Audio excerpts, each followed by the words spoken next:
Herkese merhabalar. Bugün sizlere pastiç yapmak istiyorum. 3 su bardağı un, 1 su bardağı ılık süt, 1 çay bardağı sıvı yağ, 1 yemek kaşığı maya.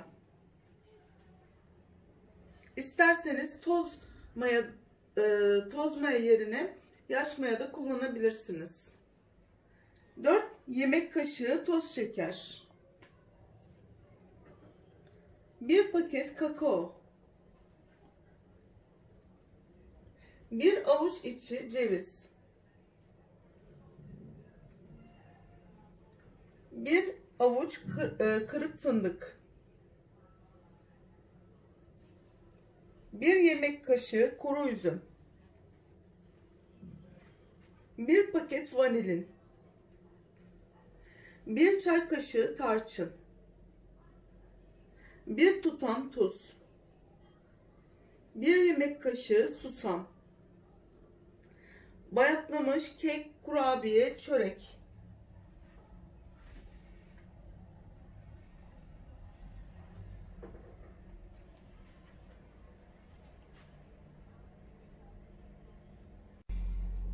Unlarımızı şimdi ilave ediyorum. Önce hamuruyla başlayacağım. Çünkü hamurunu birazcık dinlendirmek istiyorum. Şimdi şu şekilde ortasını biraz açacağım ve içine mayamızı koyacağım. İsterseniz bunun yerine yaş maya da kullanabilirsiniz. Sütümüz vardı. Onu da ilave ediyorum ben. Ilık kullanırsanız daha güzel olur. Şekerimizi de birazcık ilave edeceğim. Önce biraz karıştıracağım. Bir çay bardağı da sıvı yağımız vardı. Onu da ilave edeceğim içine. Ve hepsini bir karıştıracağım.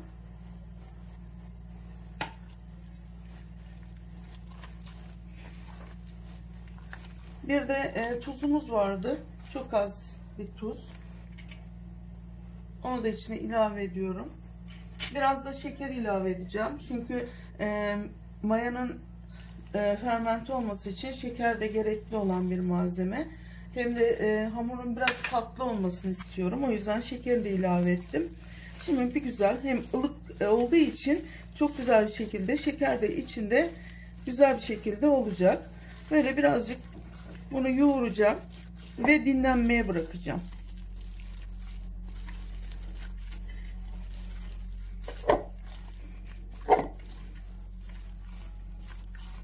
Hamurumu iyice yoğurdum. Üstünü bir streçle kapattım. Dinlenmeye alıyorum. İyice mayasının gelmesini bekleyeceğim. Hamurumuz ne çok katı ne de çok yumuşak olacak. İyi bir orta sertlikte bir hamur yaptım. Şimdi bunu bir kenara alıyorum. Daha önceden benim yapmış olduğum kurabiyeler vardı. Yenmedi. Biraz bayatladığı için de ben bunları bu şekilde değerlendirmek istedim. Kurabiyeleri bir robot veya işte mikser yardımıyla bu şekilde güzelce küçük parçalara ayırdım. Bunları da size göstermek için ayırdım. Şimdi onun bu da yenmeyen, arta kalan kurabiyelerimiz ve başka türlü malzemeleriniz de olabilir. Kek olabilir. Evde kalmış, bayatlamış, yenmeyen malzemelerinizi bu şekilde değerlendirebilirsiniz. Gördüğünüz gibi biraz önceki kurabiyeler, arta kalan kurabiyeleri de bir robottan geçirdim ve bu şekilde un haline getirdim. Gerçekten de çok güzel bir karışım oldu. En azından kurabiyelerim çöpe gitmektense bu şekilde değerlenmiş oluyor. Şimdi ben bunların içine malzemelerini koyacağım. Bir paket kakaom vardı. Bu küçük paketlerden bu kakao. Onu ilave ediyorum. Olmazsa olmazı mutlaka konulması gerekiyor benim için, ama siz isterseniz koyabilirsiniz, isterseniz koymayabilirsiniz. Tarçın gerçekten çok güzel bir aroma katıyor ve güzel bir lezzet veriyor. Bu da vanilya, gerçekten o da ayrı bir kokusu ve lezzeti olan bir tat. Çok az şeker koyuyorum çünkü genelde şekerli kurabiyeler bunlar. Çok fazla tatlı olmasını istemediğim için hemen hemen 1 yemek kaşığı kadar şeker var, onu ilave ettim. Kuru üzümüm var bu şekilde. İsterseniz bunu da koyup koymak gene kendi elinizde koyabilirsiniz. Bir de bu şekilde cevizim var. Cevizimi de ilave ediyorum. Gerçekten çok besleyici. Özellikle çocuklar için çok güzel bir karışım. İsterseniz kuru meyveler de kullanabilirsiniz. Hep tamamen tercih kendi elinizde. Şimdi şöyle bir karıştırayım önce ben bir karışımı. Şimdi içine süt de koyabilirsiniz, su da koyabilirsiniz. Hamurun içine süt koyduğum için ben buna su koymak istiyorum. Çünkü zaten bu kullandığım malzemelerin içinde süt var. O yüzden fazladan da koymak istemedim. Suyla bir hamur haline getireceğim. Şöyle karıştıra karıştıra bir çok fazla katı olmayan, çok da sert olmayan bir hamur olacak bu. Gerçekten de güzel bir lezzet ortaya çıkacak bunların sonucunda. Bu şekilde şimdi karıştırıyorum ve biraz yoğuracağım. Elimle yoğuracağım.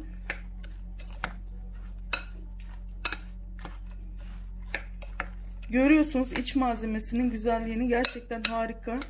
Nefis oldu. En azından elimdeki malzemeler değerlendi ve hem de güzel bir lezzet ortaya çıkacak. Sonunda göreceksiniz. Zaten pastaneler de aynı şekilde bu yöntemi kullanıyorlar ve gerçekten de severek yiyoruz pastanede satılan pastiçleri de. O yüzden ben bunu bir de evde denemek istedim ve sizinle paylaşmak istedim. Evet, çok güzel bir hamur oldu gördüğünüz gibi.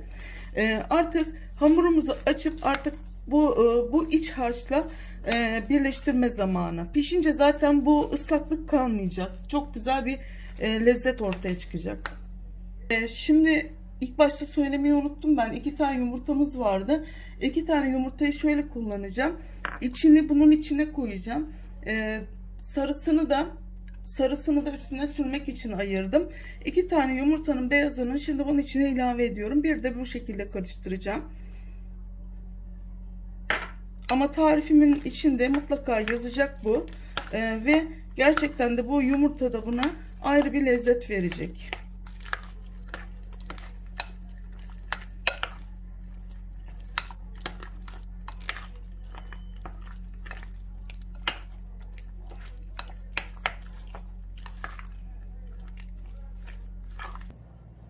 Hamurumuz hazır. Bu şekilde böyle yaptım. Şimdi ben bunu birazcık açacağım. Çok fazla değil. Şöyle.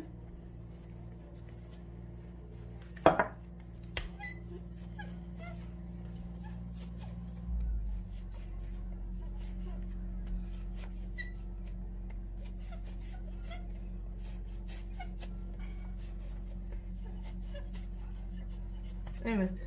Böyle açıyorum. Bir forma kavuşturuyorum ben bunu içine lezzet girmesi için.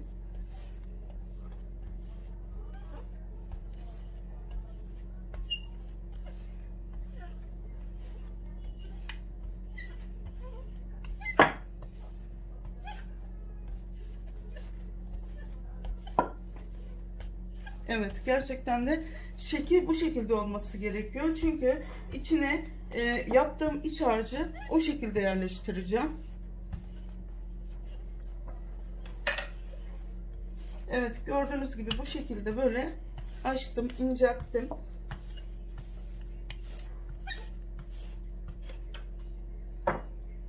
Şimdi bu malzemeyi içine yerleştireceğim. Gördüğünüz gibi çok böyle sulu değil, çok da katı olmayacak, orta sertlikte bir malzeme içindeki. Bol bol süreceğim çünkü bu ne kadar bol olursa o kadar güzel olur.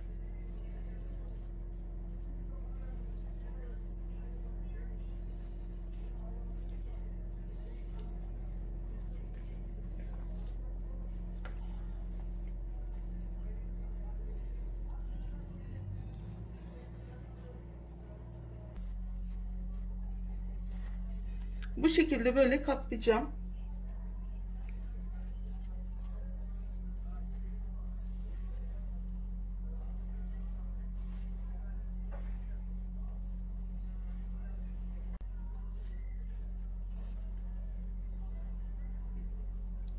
İçi resmen çikolata gibi oldu. Yani gerçekten harika bir şey oldu bu.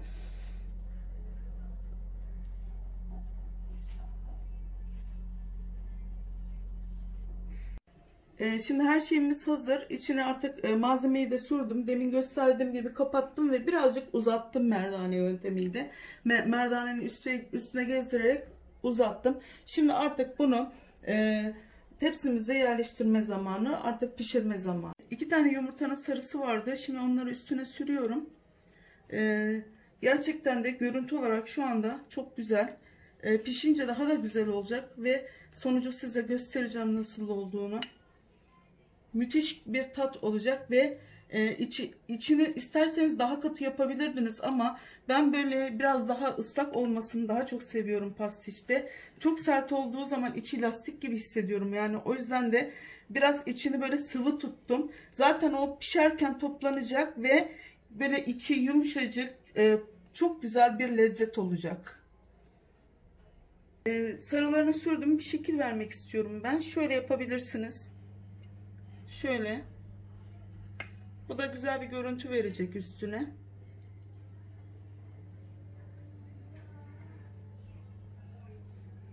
Evet, şimdi artık fındık ve şeyim vardı. Susamım vardı. Onları da üstüne istediğiniz şekilde yapabilirsiniz. İsterseniz sırf fındık, isterseniz sırf susam yapabilirsiniz. Ama ben her ikisini de kullanmak istiyorum. Size de göstereyim şimdi nasıl yapacağımı. Nefis olacak gerçekten. Şimdiden bile çok güzel gözüküyor. Şimdi ben biraz da susamı göstereyim size. Yapacağım işte. Şöyle yapabilirsiniz. Susamla fındık karışımı. Ondan sonra fırına göndereceğim zaten. Fırınımı önceden açtım ben. Fırın şu anda ısınıyor. Ve hemen hazır bir şekilde bu fırına girecek.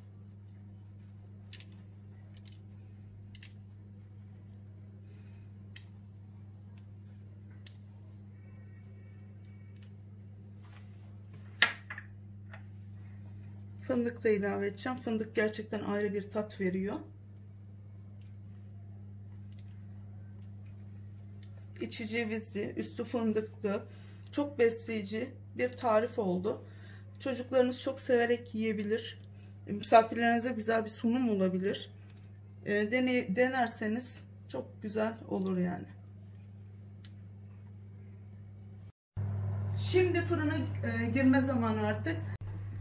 Pastişlerimiz gördüğünüz gibi fırından çıktı. Çok güzel pişmişler. İçleri de gerçekten nefis gözüküyor.